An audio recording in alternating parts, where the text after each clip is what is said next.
Conforme a gente combinou com a Carol, ela vai nos contar um pouquinho de cada imagem, né?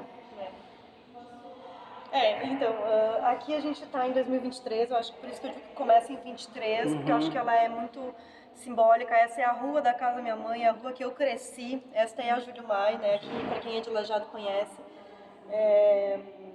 E foi quando as águas estavam ainda subindo, né? E aí a gente já dá um salto muito grande para 2024, quando foi a primeira vez, porque nessa madrugada, antes da água descer, eu consegui sair. Né? Eu consegui sair para fotografar. Na rua da minha mãe eu já não conseguia mais chegar. Né? Eu tenho fotos assim, mas não tinha luz, não tinha nada, então fotografar sem luz é um pouco complicado, mas isso aqui é quando a gente realmente começa a entender a dimensão daquilo que aconteceu, né? A gente pode ver que a gente ainda tem muita água sob a ponte do Taquari. Aí depois começa a bater o arrependimento. Por que eu não cheguei mais perto? Por que eu não fiz isso? Mas eu acho que a história tem que ser contada como ela aconteceu de fato, né? Claro.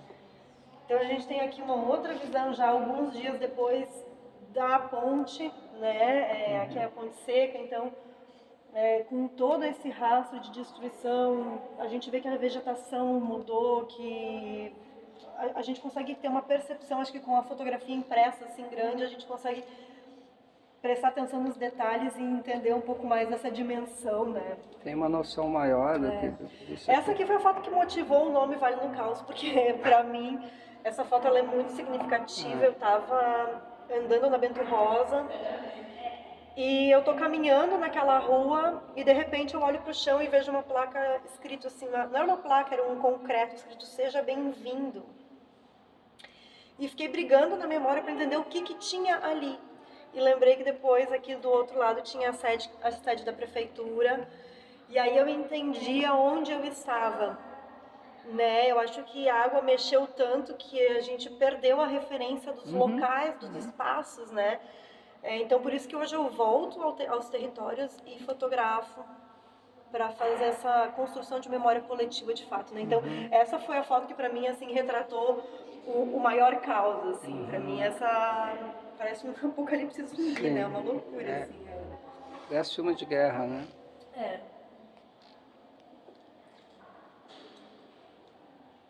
Aqui parece Castelinho, né? Não, aqui é na beira do rio, no barranco. Né? É verdade. Isso, lá no barranco.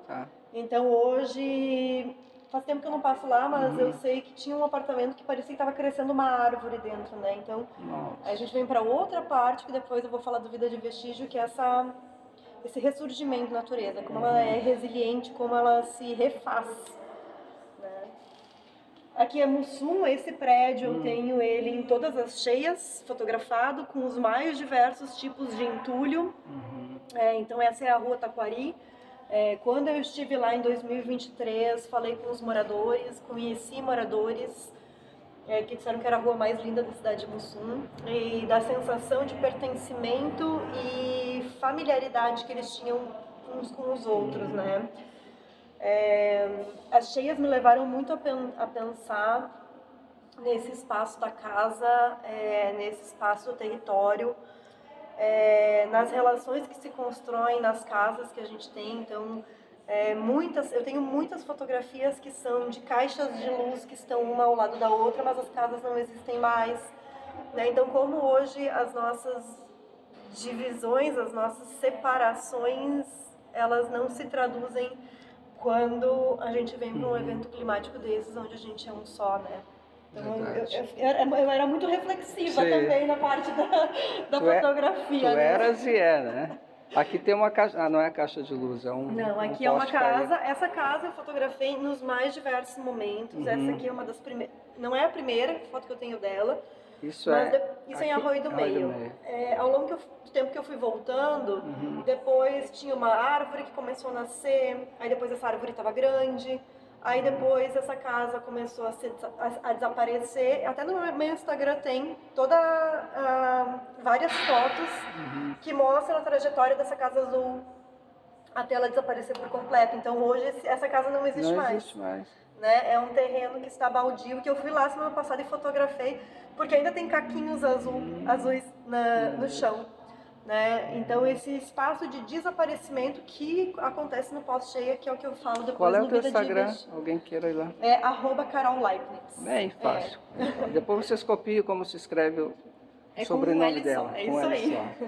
Esse aqui é famosa, Aqui, né? Só isso. falta a bandeira. Ah, tá lá a Daqui bandeira. a bandeira. A bandeira, Então essa foto da querido. bandeira que eu fiz, ela viralizou, assim, ela andou por muito lugar, porque eu fiz a foto de dentro da Casa do Peixe, com a bandeira que o Picolé tinha colocado ali, e com o bairro completamente destruído, né? A Casa do Peixe, em 2023, eu tive um contato muito próximo com a família, desenvolvi uma amizade com eles, né? Considero muitos meus amigos. E em 2024, nunca tinha chegado na casa deles mesmo, né? Sempre no restaurante. Então, em 2024 eu atingi a casa, e o Rodrigo, o filho do Picolé da Preta, ele é museólogo. Então a casa era um museu vivo, né? Muitos discos, muitos livros, pianos, muitos instrumentos. E quando eu chego em 2024, eu vejo o Rodrigo limpando lá em cima. E eu, Rodrigo, e aí, como é que vocês estão? Né? Teu pai, tua mãe?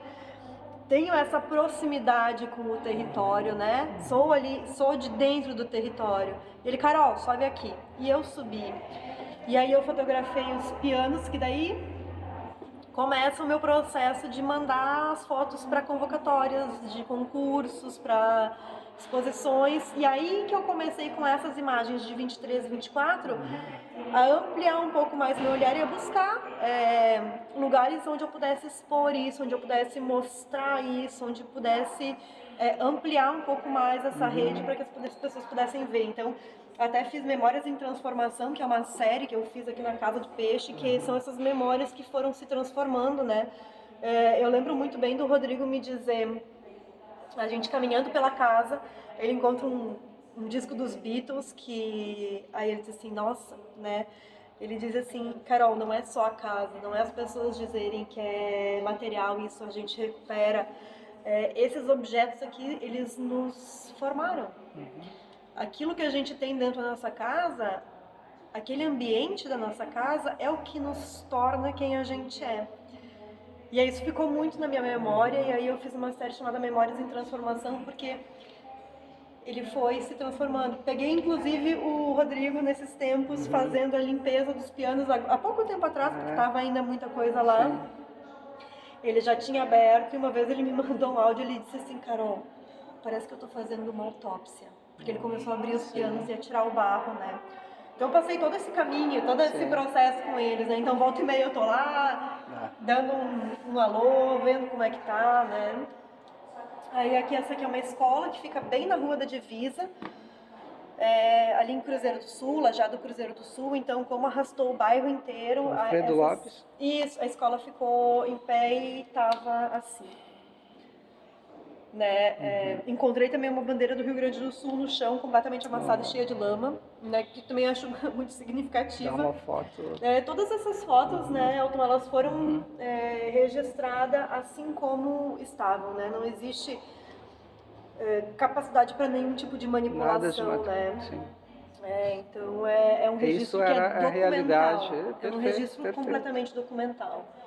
E aí a gente vem para a Igreja Matriz de Lajeado, algo que acho que foi inimaginável, né?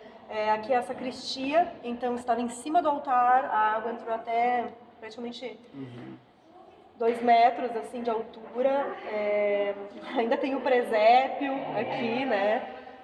E essa marca, esses dias eu fui fotografar um casamento na igreja e ainda dá para ver a marca, né? Eu ainda presto atenção nesses detalhes. Ficou tão forte, assim. né? Muito forte. E aí aqui outra foto que é muito impactante, porque a gente tem os resquícios da ponte da 130, né, que arrebentou. Inclusive, a ligação Lajeado eu moro entre as duas pontes, né? O meu condomínio ele fica entre a ponte da 130 e a ponte de ferro, um condomínio que vai até lá embaixo no Forqueta, por isso que chegou água na minha casa. Né? Pegaram bastante. E aí, então, era assim que a gente, no começo de 2024, logo após as cheias, assim, conseguia fazer a travessia Lajeado, Arroio do Meio, né? Então é assustador como a gente passava por isso. Hoje a minha memória ela consegue estar muito mais viva nos vídeos, né? E no cheiro que de vez em quando aparece. O cheiro da lama ainda se faz presente, né? E o cemitério de Mussum, que é um lugar que eu volto com frequência também. É isso, esse senhor estava lá, a gente estava conversando e aí de repente eu me viro, ele está caminhando assim, né? Eu digo, já essa foto não foi dirigida pra gente. Sim. Simplesmente ele estava indo e é isso, né? Quando eu estava lá em Mussum, era muito engraçado porque